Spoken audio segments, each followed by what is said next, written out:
Täna vaatame, kuidas toimub sulgude avamine. Ette on kirjutatud siia ülesanne 3 korrutatud sulgudes -2 pluss 5m korda 4a. Tuletame meelde, et tähe ja arvu vahele korrutamismärki ei kirjutada, aga korrutamistehe see on. Samuti ei kirjutata korrutamismärki arvu ja sulu vahele, seepärast ma kustutan selle korrutamismärgi siit praegu ära. Kuidas toimub sulgude avamine? Selleks võtame sulu ees seisva kordaja 3 ja korrutame selle läbi sulu sees oleva esimese liikmega -2-ga. Ja teen siia kirjalikult ka selle. 3 ja korrutame, korrutamismärgi siit üle, 3 korda. Nüüd 2 märki kõrvuti, siis tuleb kindlasti panna sulud. Ja kirjutame vastuse.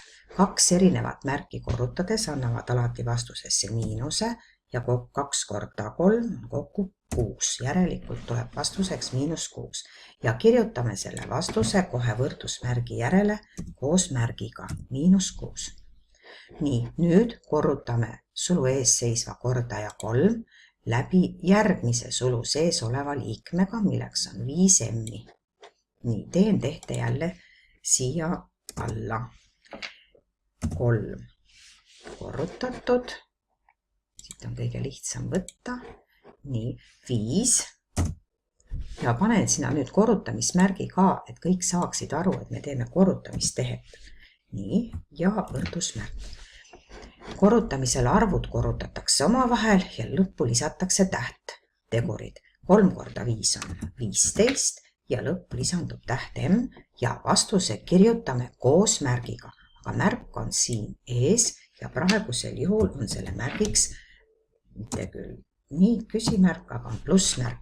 Järelikult kirjutame siia üles vastusesse nüüd pluss 15 m. Ja nüüd jääb veel meil korrutada siis kordajaga 3 viimane liige ja viimaseks liikmeks on mitte 4a-d, vaid -4a-d. Järelikult nüüd teeme siis korrutamise tehte 3 korda. Nii, sulgudes -4 ja veel korda tähtavaldis a.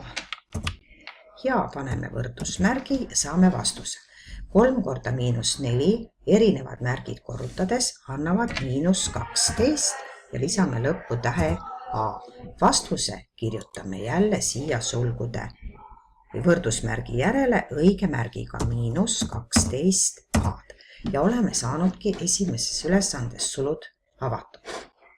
Nii, täpselt analoogia põhjal lahendame veel siia alla teise ülesande. Teine ülesanne erineb selle poolest, et nüüd me teeme nii, et me avame sulgu või korrutame sulus olevad liikmeid negatiivse avaldisega. Nii, paneme siia siis +2b ja võtame veel -8 näiteks. -8, sulg kinni, võrdusmärk. Nüüd korrutamine ise toimub täpselt samamoodi, nagu meil toimus siin esimeses näidisülesandes. Nii, no mul natuke lihtsam, võtan selle sama looga. Kõigepealt korrutan omavahel läbi -4 korda -3a. Nii, no tegelikult ei oleks seda vajalik veel uuesti kirjutada, aga ma kirjutan selle siiski üks kord veel -4 korda nii sulgudesse -3 ja korda veel täht a.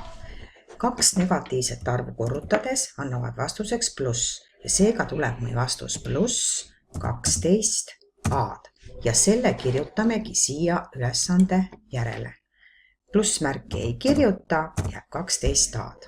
Nii, järgmine liige, mis nüüd tuleb teha, tuleb omavahel jälle läbi korrutada -4 ja +2b. Nii, -4 korda +2 on -8. Paneme -8 kirja ja lisame tähe b. Ja nüüd korrutame läbi veel arvu -4 ja -8.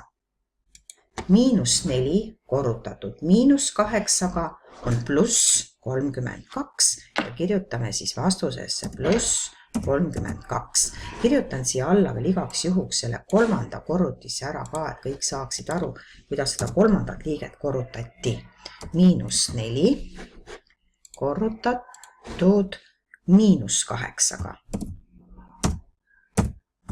-8-ga võrdub 32, eks ole, see on miinus korda miinus on 32 ja siin ka. Ja saime selle ülesande vastuse kätte.